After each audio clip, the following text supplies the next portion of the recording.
someone, you never really forget them. Who could have polluted the entire Earth? September 21st, 1945. That was the night I died. Anger of the old reflects the anger of the earth. The earth knows it's wrong for us to survive. Concrete roads everywhere I go. But I had no idea my crystal was so incredibly powerful. There's another curse. Make all your bacon burn. Totoro?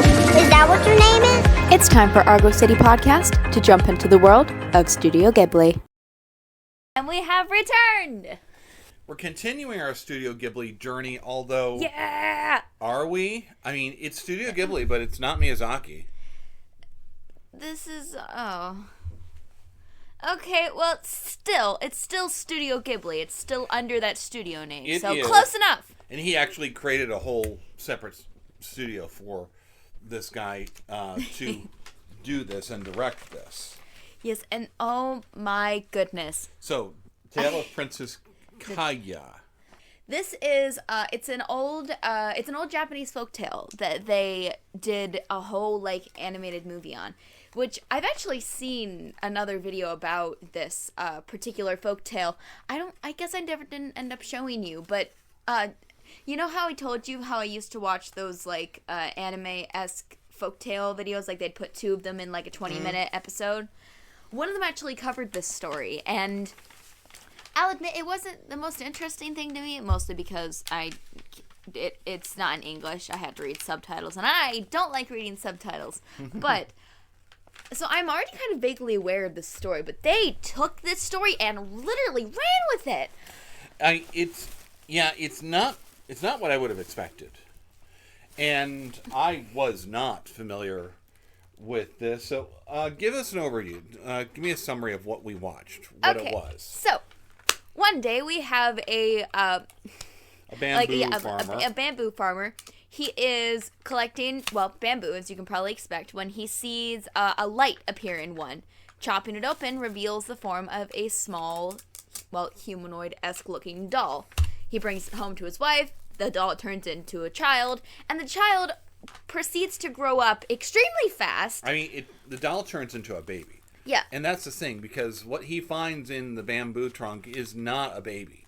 It's smaller than that, but perfectly formed, and then transforms into, like, a normal human-looking baby. Yeah, and Except, yes, like you said, it grows at an accelerated pace. Exactly. All of the children, as they're like, because there are other children in this like old we're in the mountains in the deep countryside, rural little village. Yeah, and the children that are around are watching her, and they're all amazed, confused, yet not fazed by this child that is suddenly growing in a matter of seconds. They call her Little Bamboo, since she grows like bamboo, which is kind of funny because she was spawned in said bamboo. Mm-hmm. Well, and I mean, that's all part of it. It's all part of the story and the conceit. So as the story goes along, we kind of follow her mother and her father calls her princess and essentially thinks that she's meant for greater things. So, well, I mean, also the bamboo mysteriously yields a crock of gold. I mean, that's true. I'm looking at this.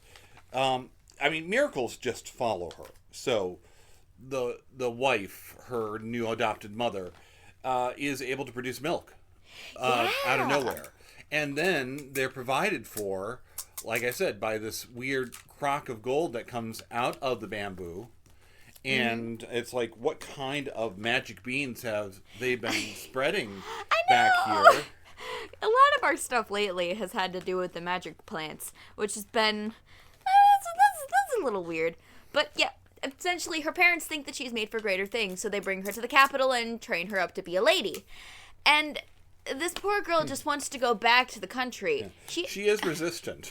She is not having the best time out here.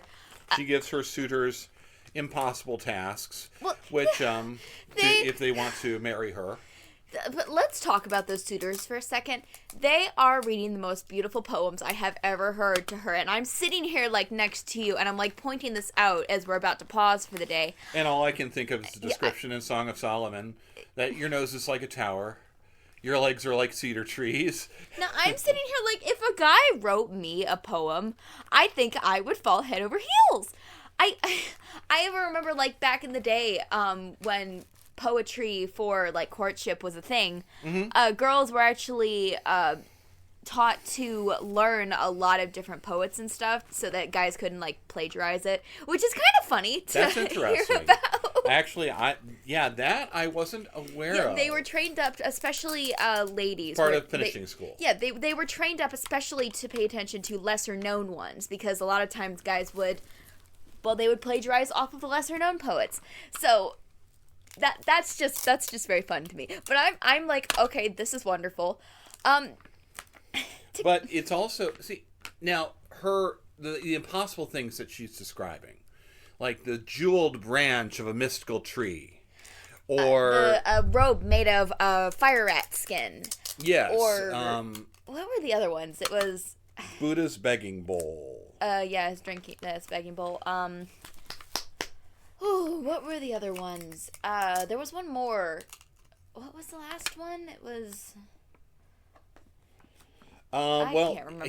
It didn't matter. That prince died while he was harassing the birds anyhow. That's right. So But I was wondering, okay, so is this going to end up being what she's doing is looking for something metaphoric? That's what I was thinking. That, okay, no, I'm not looking for the literal jeweled branch. I'm looking for this part of your character, your heart, your soul, which I think the one prince actually came the closest to by bringing her the Buddha bowl and putting a flower in it. Upon not being able to find the bowl, he stumbled upon the road and saw a flower growing next to him. The flower mesmerized him, so he brought the girl the flower. And I'm sitting here as he's, like, giving this dramatic spiel, like, come on, let's run away back to nature. And I'm like, yes, she wants to be with the birds and the bugs. Let's bring her back. And then, oh, you have a wife. So, You had to ruin it. Even though I'm wrong about the idea that she's looking for something that's really just a symbol for something else, the tests still kind of end up doing their job. They end up revealing the true nature of these suitors. Yeah. And ultimately, I think that's really what we're trying to go for. Yeah, like the guy putting all of his wealth into a fake rat robe, or having artisans make a bejeweled branch, but not paying them for it. Like, you really do see a lot of that, and we get this moment with her where she's like, is this all I'm worth to these guys? Some fake jewels, some fake, efforts, and it genuinely does bring her down, which is like, oh man. So, yeah, part of this is because she actually is nobility, but what we're going to discover is she's not Earth nobility. She's not human nobility. Yes. So yeah, we should probably. I mean, we always spoil everything, but this is only about 10 years old. So yeah, It's not one of the Miyazaki classics. So it's kind of just spoiler alert. She's not human. Yeah, she's actually, I'm assuming she's nobility of, the moon. And I was not expecting that twist. No, and then at one point, the Emperor notices her, and she finally, in her despair, cries out, I want to be somewhere else. Someone take me away. And the moon hears, and their envoys are coming in 2 weeks. And it's... And I'm just looking at you like, when did this turn into Santa Claus Conquers the Martians? Yeah, we don't need this now. And like her father, he's all over the place in this movie, but he is like gathering up the troops. They are ready to fight back against these people that are about to take his beloved daughter. And I mean, despite the fact that he wants her to be something that she's not, or actually something that she doesn't want to be. It's something that she is, but something she doesn't necessarily want to be. despite all that, her father does love her. Her father, he really does. He really is doting on her. He really is obsessed. Mm-hmm. And so it's part of the tragedy there. This movie doesn't... Well, spoiler alert, this movie doesn't have a good ending. No. At the very, very end, she is about to be collected by, well, these moon people. And I'm going to talk about that in a minute. It's a pantheon. They're small g gods. Here's the thing. God of the moon is Tsukuyomi in Japanese mythology. Okay. Tsukuyomi with their counterpart Amatsuru of the sun. And I'm sitting here and because I'm a big fan of the Japanese pantheon. I love learning about this particular one. It would be a moon goddess. The moon is almost always a goddess. That's the thing, though. It's the opposite. Actually, in Japanese mythology, the moon is a guy and the sun is a girl. Well, now that's interesting because looking up on IMDb, it refers to that character as Moon Goddess. What? I had it up. I brought it up because I wanted to look at the names.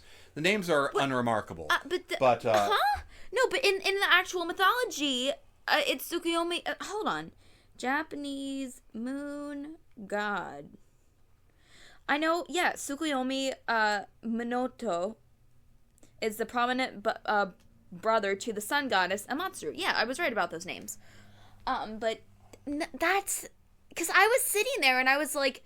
I've seen depictions of Tsukuyomi as a guy and a girl. That kind of tends to be a thing, especially with them. It goes very weird in gender. But I'm kind of surprised that, based on the fact that this is such a, well, like an old story, that really... Yeah, Elisa Gabriel plays Moon Goddess. That character, but the moon person never speaks, though. The guy, at least the one that stands next to her on the convert, they don't talk though. Would they even have like a name though? Maybe we have to look back. Well, a lot of the characters don't have names. The bamboo cutter and the bamboo cutter's wife don't have names. Well, I'm just saying, why would they have a voice actor if the character never talks? Well, the character must talk, and we missed it. Huh. You were lost in spectacle. So, we'll go back really and look quickly. at that. Yes, the Pantheon comes and collects her, and that's it. Leaves her parents weeping. They talk about once you put the robe back on, you'll forget all of your memories of Earth. You have a halo. You have an aura about you, and yes, it's a transfiguration. Yeah, you are something else. It makes sense, too, as far as, a lot of Western beliefs is, okay, well, you die and you go to heaven. And the picture that we have of that is, okay, it's just, you but with wings on a cloud. And that's not really what's described in the Bible or in any other of the religions. In fact, I would suspect it's more of something like this. Actually, transfiguration into a completely different form, a completely different plane of existence, a completely different form of existence, where you might probably do remember this life, but it's like a dream. Okay, so I know the main religion in Japan is Shintoism. Mm-hmm. So, at least from what I'm looking at right now, it's a transformation into a kami, essentially becoming an ancestral spirit, or you go to the spirit world, which is actually something we've been seeing a lot in a lot of my animes and that's what lately. we were kind of talking about in Demon Slayer. Yeah. But even then, what does that mean? There's a great description in Stephen King's Dr. Sleep. I gotta go find my World Religions book. So in Dr. Sleep, it's a sequel to The Shining. And one of the characters comes back, but he's been dead for years. Ooh. And he's like, I can't be here long. It hurts to be here. This is like the dream of a dream. Huh. That is a little... So I think we underestimate what kind of form you pass into when you die. And what I'm hearing with this existence, this moon race existence, that jives a lot more to me than what we kind of think of. So I'm not arguing this idea of I don't remember what it's like. I don't feel those human feelings anymore. Yeah, and like she gets to say one tearful goodbye with her parents, and then she puts on the robe and she turns her back on them. And she is gone. She looks back one more time before they reach the moon, and she turns her back. And it's like she kind of doesn't remember. Yeah, and we get like flashbacks of her parents sitting and sobbing. We see, her old friend as he's starting the whole tree business, and it's like everybody just moves on. And realistically it's hard for a parent to move on from the loss of a child. I don't think her parents are ever going to get over that. But the fact that because I was expecting them to pull a full Disney moment. Oh, I still remember, but no. I mean, thematically it's a better ending. But emotionally, I don't want to be back in the Grave of the Fireflies. Well, the Grave of the Fireflies is a little different because that's an almost nihilistic ending. It's a downer for a different reason. It's a hopeless ending, whereas this, there's a cruelty to it. But it's still what it is. She still exists. And this is the existence that she's meant to be. There's a Sandman story about how death has to take human form once every 100 years to understand humanity and to better understand that life that she takes. And parts of this feel a lot like that to me because that's what the princess is doing here.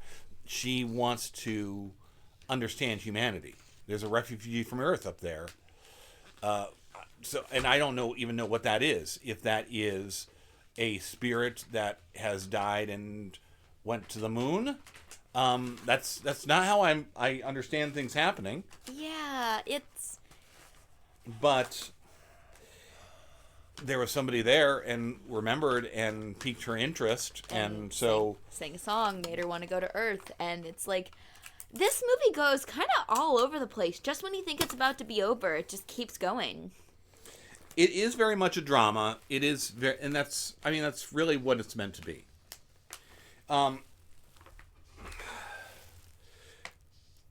Let's look at the art style. Oh my goodness, this entire thing is like watercolor-esque. It reminds me a lot of the old like Winnie the Pooh arts, or even some of the old Disney fairies and such, with that very watercolor, very simple hand-drawn. Simple hand-drawn characters with a lot of depth in the watercolor backgrounds. Yes, it's gorgeous. I absolutely hate it. I cannot stand watching this for over 2 hours. It works for a book, but I hate it as animation. Oh. It's really unpleasant to me. I mean, it was a little weird, but once I got used to it, I was mostly fine. But it's and you're watching it, you're committed. Yeah. But I don't enjoy it. I really don't enjoy it. I'm glad it's not the house style. I understand they're doing it to copy a specific style, and I'm wondering if they're pulling this not just from the legend, but from a specific retelling, like a specific person's storybook. You mentioned Lilo and Stitch, and Lilo and Stitch is one of only like 2 Disney movies that were done specifically in the style of an artist. So Lilo and Stitch is done in Chris Sanders' art style. The other one is Mulan. Mulan's done in a specific style. It's not Disney house style. And this has that same feel about it. Yeah. That it's done in a specific person's style. So I bet you we find I bet you there's a storybook out there. Yeah, I'm sure you're right. This is a fairly common folktale, so I wouldn't be surprised. Mm-hmm. And I think that's a really nice, interesting way of doing it. It's also probably one of the reasons why you can't just count it as, I don't know, like mainstream Studio Ghibli. It doesn't feel like Studio Ghibli to me. No, like I said, it's got its own sort of appeal. It was on the list of the official like movies that they've done. I did see that, and I was wondering if it was going to be. I really was. Like, I know I cheated for like one of the days that we didn't technically do a Studio Ghibli, but still, this. No, and it makes sense. This is one like in particular that I've had my eye on for a while now. Like I've been like, I want to see it, but I also don't want to spend 2 hours doing it. Oh, well, this is the perfect opportunity. That's also part of Well, I mean that's why we do this movie night, because it's an excuse to watch certain things or to do certain things. You're not wrong, by the way. This is the longest of all of the Studio Ghibli movies. Really? Yes. By about 5 minutes. Oh. It's not like overly like by a country mile or anything, but it is the longest of all the Studio Ghibli movies. Well, at least all the other ones will feel shorter from here on out. Yeah, we split this into 2 days. We did like an hour yesterday, and then we did an hour today. Well, and I'm not a big fan of really long movies. Yeah. So that's Neither also am I. part of what's going on here. And so it... See, the thing, I'm not going to bury the lead here. I didn't like this movie. I didn't enjoy this. It's too long. I don't like the art style. It is such a downer of a story, especially the way that it ends. And there's nothing... It's nothing of what I expect it to be either.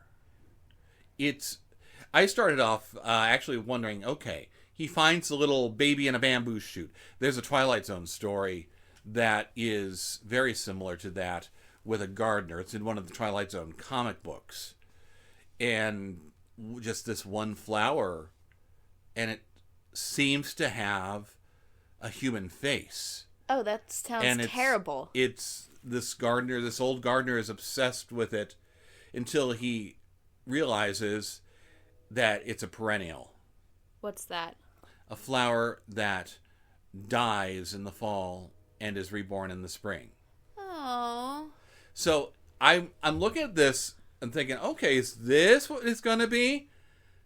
No, that's not what it is. And then she's growing and growing and growing. And okay, so is that the point? No, that's not what this is. Is this about the suitors and the impossible tasks and the life lessons that they're going to learn from that? No, that's not what this is. And so it's like this is about a girl that just defies any kind of definition. Honestly, I have to really disagree with you on this. I'll admit the art style is hard. I was very up or down on it. So especially some of the running looks really, really weird, but the story had me captive. And like I said, it might just be the fact that I'm a bit biased and that I really enjoy these type of like folk tales. Well, yeah, see, I think this whole thing is a really good example of where our tastes diverge. We spend a lot of our movie nights going over the common ground and finding the places where our tastes overlap. And this is very much the exact opposite. It's something I can't care for, and there's nothing in here for me to latch on to that I can really get into and like. Because it's like, I'm sitting here and I'm enjoying like a ton of this. being a fan of ancient Japan, I've always loved, like, I'm pointing out, oh, I look at the size of the hats. Oh, that guy's wearing the emperor's wearing a formal hat because it has a thing on top and the two things on the sides. I don't know hat terms. I am sitting here watching The Handmaiden because in any sort of fantasy story, the handmaiden to the princess is the most fun and the best character ever, and it still stayed true to this. I am sitting here latching on to, like, this poor girl who just wants to go back to her forest. She just wants to go back and run around in the trees again. And it's like, I love all the characterization. I love all of, like, the storytelling, and I don't know, this type of story speaks to me. I kind of wish they had done it in a different kind of art style as well, but it fits the way that a lot of Japanese stuff was drawn back then, and I think that was what the point was. I'm not denying any of that. And I'm not questioning any of that. And even most of the stuff that you show me, I can, even if it's not for me, I can find something. I can find something to latch onto and to get into. And there's nothing here for me. There really just isn't anything here for me that does. And I'm not dismissing it. I'm saying it's absolutely not what I want. Yeah. It's the opposite of a lot of the stuff that I want. I think it's interesting that it's not an original story, but that also allows for them to really delve into a lot more of some of the historical aspects. Yeah. While blending it with the fantasy. You referred to it as a reverse Thumbelina. Yeah, it literally is a reverse Thumbelina. I think the princess training is interesting. Yeah. It's fun. And I'm looking at this and I'm just coming back to Mulan. No more pinchy shoes. Yes! Mulan 2, the sequel! You pointed out, and look, she's putting up her hair. And you said that like there's meaning to it. And I don't know I don't know what that meaning is. If I'm not mistaken, we kind of talked about it a little bit. Like, I believe it's like a coming of age ceremony thing. Well, I mean, yes. So she was doing it for her coming out party. I remember. If I'm not, this is like one of the few things I'm not fully versed in. But it's something that's traditionally done between a girl and either her, like, the highest ranking female ancestor in her family, or by her mother. It's a strenuous process of brushing the girl's hair, doing it up, and making it up to look perfect. I can't recall if that's a thing for their wedding day, or if that's, like, a thing for I might need to look that up. Hold on. Yeah, well, I mean, it's not her wedding day. Yeah, it's not. Like I said, it's kind of like a coming out party. And I think that must be it. It must be about coming of age. Hold on. Yeah, it's the night before or early morning of the wedding. Really? So, yeah, I guess that's and that's a Chinese wedding tradition. Maybe I did have the wrong one, but they were definitely. You're transposing that. They still called it the putting hair up though. Yes, so they did. They might be stealing that from this then. I don't know. Maybe it's a thing in the capital or something. I'm not entirely sure. There's something about the way that people dress, and dressing does mean something. Yeah, especially here with all the layers. Mm-hmm. I love just watching her run away, just stripping the layers one by one until she's in, like, her undergarments, which is hilarious. Because it's just, like, the white shirt and the giant red pants that she's, like, hooking up because they're, like, bell bottoms. Yes, like, when she does the handstand, how do those not fall down? What's the term? Hold on. Character defense. I don't know terms. I'm so tired. Well, I mean, you should be. It was a long movie that we spread over 2 nights. I know, it's a long movie. I think I've gone through, like, most of my thoughts on it. Did you have anything else that you wanted to, like, really point out or draw attention to? I mean, man, kind of like I was saying before, I love a lot of the historical aspects in this. I think that it's really good for that too. Yeah, I think it's really good for looking at the culture and the history. Like the scroll that she rolls out to read is an actual scroll. It's something they looked at some of the ancient texts. They copied something, so it's accurate. Oh, that's so cool! I didn't know that. That's really cool. As I kind of said, I love watching Princess as she goes through. Well, all of these kind of emotional things, especially after the Emperor, like, jumps up behind her and grabs her. She, like, ghosts away and then appears behind him and is like, that's a little weird. I don't like that. That's creepy. We're starting to feel a little uneasy, yeah. Yeah, and the whole thing really does, because, I mean, we spend the whole movie wondering what's going on here. And sometimes, I guess, we spend enough time with her as a normal princess to, doing normal princess things like learning how to play music. Learning how to write her letters. Or staring into important water. Yes, of course, because she's a princess! So we spend enough time with that you almost forget that there's something not quite human about her. Yeah, I mean, she generally stands out amongst everybody else because of how freaking pale she is. I assumed that was just complexion or makeup. I really did. I wasn't sure. But, yeah, there's that as well. So, and again, I'm assuming it's the makeup because it's the era. It's one of those historical details. Just like the painting the teeth black. And you stuff were like that. So it's bothered by that. Yeah, I really kind of am because the imagery just. Yeah.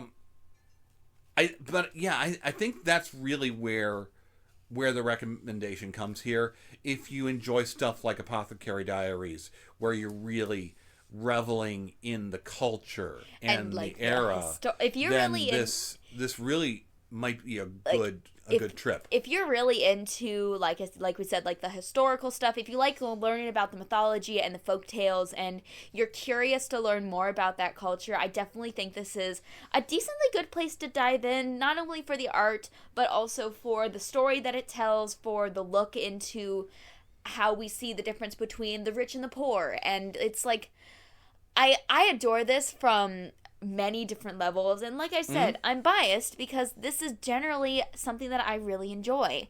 So if you like that kind of stuff, please watch it. It's on HBO. That's where we found it. It's free. Well, not free, but it's on HBO. You can watch it. Please watch it. It's so good. And we will see you next week. Bye.